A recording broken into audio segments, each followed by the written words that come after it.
Hello friends, welcome to YouTube channel. അപ്പോൾ നമുക്ക് ഇന്നൊരു ചെറുപയർ പരിപ്പിൻ്റെ ഒരു പായസം കാണാം. എൻ്റെ അമ്മാൻ്റെ റെസിപ്പിയാണ്. അപ്പം അമ്മാൻ്റെ വീട്ടിൽ പോയപ്പോൾ അങ്ങനെ എടുത്തതേന്ന്, അമ്മാൻ്റെ അടുത്തുനിന്ന് അങ്ങനെ അമ്മ ഉണ്ടാക്കുന്നുണ്ടപ്പോൾ ഞാൻ എടുത്തതേന്ന് വീഡിയോ. അങ്ങനെ ഞാനാണ് ഇത് പരിപ്പൊക്കെ ഞാൻ കഴുകി കൊടുക്കുകയാണ് അമ്മക്ക്. അങ്ങനെ ഉമ്മയാണിട്ട് ഉണ്ടാക്കണതൊക്കെ.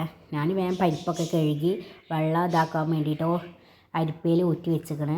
അങ്ങനെ പിന്നെ അതൊന്ന് ഇതായതിൻ്റെ ഒലർന്നതിൻ്റെ ശേഷം ഗ്യാസുമ്മലാണ് വെക്കുന്നത്. ഗ്യാസുമ്മൽ കുക്കറൊക്കെ വെച്ചിട്ട് ലേശം നെയ്യിട്ടിട്ട് അത് വറുത്തെടുക്കുന്നുണ്ട്.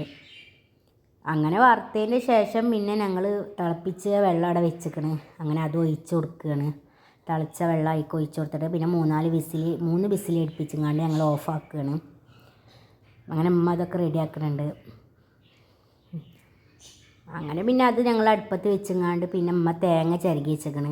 പിന്നെ തേങ്ങാപ്പാലൊക്കെ എടുത്തേക്ക് ലേശം തേങ്ങാപ്പാലും പിന്നെ പാലാണ് ഒഴിച്ച് കൊടുക്കണം. പിന്നെ അത് വെന്തതിന് ശേഷം ഉമ്മ ലേശമായിട്ട് ഉപ്പൊക്കെ ഇട്ട് കൊടുത്തേക്കണ്. പിന്നെ അത് നല്ല വെന്തിക്കണം. അങ്ങനെ പിന്നെ ഉമ്മ ശർക്കര ഉരുക്കിയതായിക്ക് ഒഴിക്കുന്നുണ്ട്. അങ്ങനെ പിന്നെ ശർക്കര ഒക്കെ ഉരുക്കി അത് അരിച്ചിട്ടാട്ടോ ഒഴിക്കണത്. അങ്ങനെ പിന്നെ ഉമ്മ അതൊക്കെ മിക്സ് ആക്കുന്നുണ്ട്. നല്ല മിക്സ് ആക്കണമല്ലോ നമ്മൾ. അങ്ങനെ പിന്നെ അത് ശരിയാവും. പിന്നെ പാൽ ഒഴിച്ച് കൊടുത്തുമ്മ. അങ്ങനെ പാലെല്ലാം 2 പാക്കറ്റ് പാലൊക്കെ ഒഴിക്കുന്നുണ്ട്. അങ്ങനെ പാലൊഴിക്കലൊക്കെ കഴിഞ്ഞ് പിന്നെ അത് നമ്മൾ നല്ല ഇളക്കി മിക്സ് ചെയ്യണം.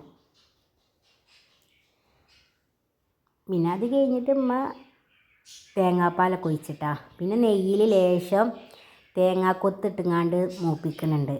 അതൊക്കെ ഉമ്മ റെഡിയാക്കി വെച്ചിരിക്കണം കേട്ടോ. പിന്നെ അത് കഴിഞ്ഞ് ലേശം അണ്ടി ഇപ്പം കൊടുന്നിക്കണം. അങ്ങനെ അണ്ടിയും മുന്തിരിയൊക്കെ നമ്മൾ റോസ്റ്റ് ചെയ്തുങ്ങാണ്ട് അതിലേക്ക് ഇട്ട് കൊടുക്കുകയാണ്. അങ്ങനെ പിന്നെ ഇപ്പാക്ക് മധുരമില്ലാത്ത വേറെ ആക്കിയിട്ട് പിന്നെ ഞങ്ങൾ മധുരം ഉള്ളത് വേറെ ആക്കി. ഇപ്പാക്ക് ലേശം ശർക്കര വെച്ചിട്ട് കുറച്ചെടുത്തതേന്ന്. അങ്ങനെ എത്ര തന്നെ ഉള്ളൂ വീഡിയോ. എല്ലാവർക്കും വീഡിയോ ഇഷ്ടമായിരിക്കുമെന്ന് വിചാരിക്കണം.